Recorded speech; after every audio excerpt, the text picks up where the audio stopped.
Good evening, Tottenham fans. Tottenham have sacked Thomas Frank's coaching staff today. So it is Justin Cochrane, John Heitinker and Chris Haslam have all left today. And it's funny listening to this because Heitinker had a job for like 33 days. Has to be a record for somebody coming in the coaching staff and only lasting 33 days is quite embarrassing on his part. He already got sacked from Ajax this season for having a poor run in the Champions League.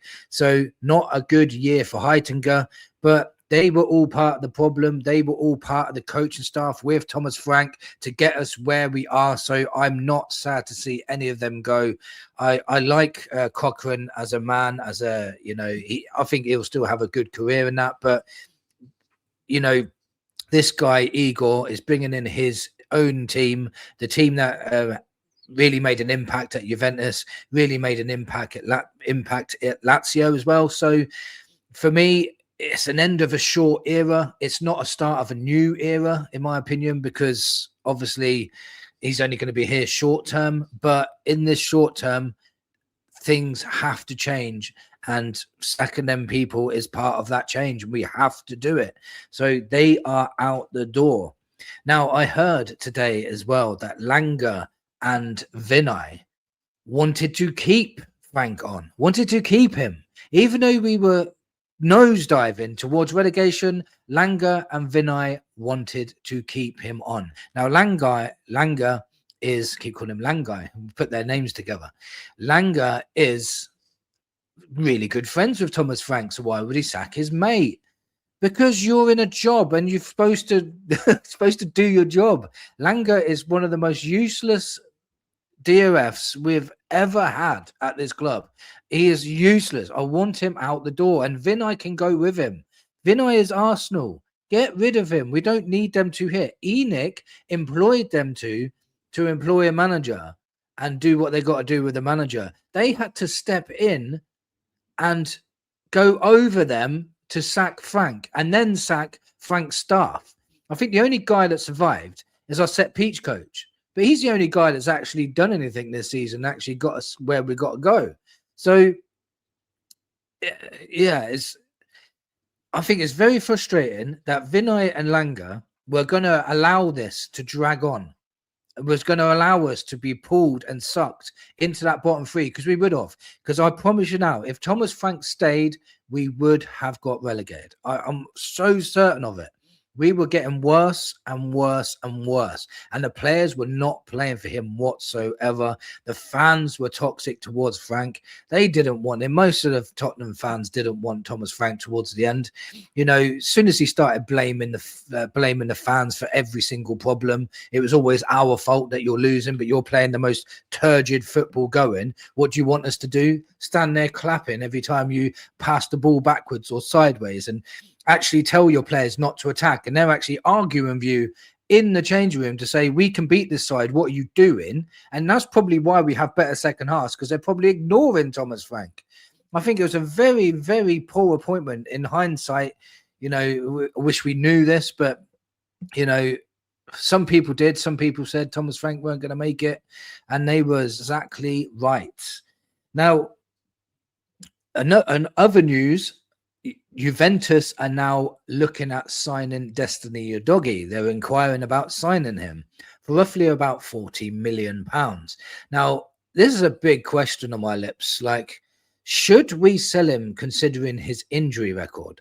Now, for me, he's 23. He could probably still get over these injuries, as when he does play, he is a really, really good left back. There isn't many better left backs than him when he's in full flow. The problem is it takes him a few games to get to full flow, and then a couple of games later, he's always injured. I don't think he's ever played more than 10 Premier League games in a row. I don't think he ever has. This is the third year he's with us now. So that's a concern in itself. So if a team offered 40 million for him, knowing that he's going to play, I think the most he's played in the season is like 23, 24 games, but that was broken up through injury as well. We'd have to consider it. But for me, I think try to sort out his injury problems. Get somebody in at left back that can rotate with him. Don't overplay him all the time. Overplaying him is what's causing him to get reoccurrences of his injuries. Maybe give him a lot more help at that left back role. Give him a lot more rest. Buy someone that can compete for his position. So then he's not the number one. Make someone else a number one where Udogie can rotate in with him. Maybe do that.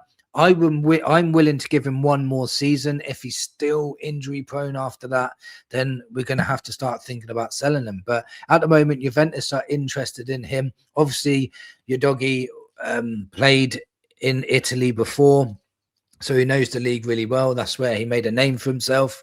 So maybe he would want to go back there, but I think we should try and keep him if we can. I think he's a very, very good player. But again, the best ability is availability, and that's something he is not having at the moment. So another question, a lot of people are questioning at the moment, will Igor Tudor make an impact at Spurs? Now, the more I learn about this guy, the more confident I'm getting that he's going to have a flurry of good games and then peter off towards the end, most probably. But if he can start off really strongly, he has done, and nearly every single team he's joined them on an interim basis and really improved their form basically instantly. And if he can do that in the Premier League as well, it would be absolutely insane. Like, can you imagine he comes in, beats Arsenal on his first game? Already the fans will be like, you've done more than any manager's done in the last like 3 or 4 years. So already he'll be a cult hero just for doing that. Then he's only got to win a couple more games and we'll be safe enough. If he can win the majority of the games, he could take us into even the top 7. We're only 13 points from 6th. So, and we've got a possible 36 points to play for. It's not impossible, but you'd have to make a really, really good impact to really boost up that table. Can you imagine going from relegation candidates to European candidates within the space of 10 games or whatever? That'd be absolutely crazy. So, but everywhere he's gone, Marseille, Lazio, Juventus, Hellas Veronas, everywhere he's made an instant impact, massive instant impact. So there's a little slight bit of hope in me now that he could actually turn things around for us. He's only got to win 4 to 5 games. If he wins 5 games, West Ham have to win 7 of their last 12. Not impossible, but it would make their job a lot harder. Not only that, teams around us like Forest and Crystal Palace and Leeds, they'd have to win around 7 games as well. So, and we've got to play most of those teams. We've got to play Palace, we've got to play Leeds, we've got to play Forest, we've got to play Wolves. We could gain points from them, and that would really put us in a really good position. I can't believe we're talking about relegation. It's so sad to hear. Last year, people were talking about relegation, but we was never close, 14 points away from it. That's why we weren't really fussed about it. But this year, very, very close. He could make a massive impact, but the one worried I would have is injuries. I know we've got a massive amount of injuries, but we're only playing once per week until March, which is a godsend for us at the moment. When it gets to March, I think we're playing our first Champions League game on the 10th of March, if I'm correct. And then obviously the week later, we've got to play the second leg to that as well. But then after that, it's an international break. And after the international break, we could see quite a few players coming back in from then, like Kudos, Bergvall, Udogie might be back by then. Porro and Richarlison may be back for the North London derby as well. Did I say Kudos? I probably did say Kudos. So some players will be coming back, so it may help us having that international break as well. 1 game a week. His style is very, very intense, so I'm just hoping that his new style doesn't affect the team injury wise, but let's just see. But yeah, it's going to be interesting what's going to happen. Going to be very, very interesting indeed. I'm glad that the Brentford boys have gone. See you later. Dragging us down almost to relegation.